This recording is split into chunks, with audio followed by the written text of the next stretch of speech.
ng ating dinagdagan ng baterya. Yan ang full charge niya. Ito yung solar power station. Ayan na yung full charge niya, 14.7.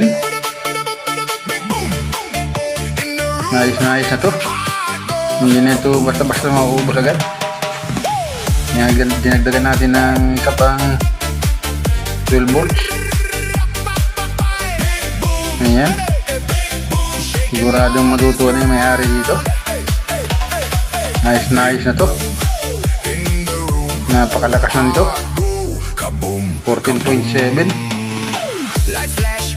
Yun, dapat talagang ganyan charge. Kahit abutin pa ng 15.5 yan, okay lang yan. Dadagdagan pa natin ang battery pa ulit. Yan ang maganda.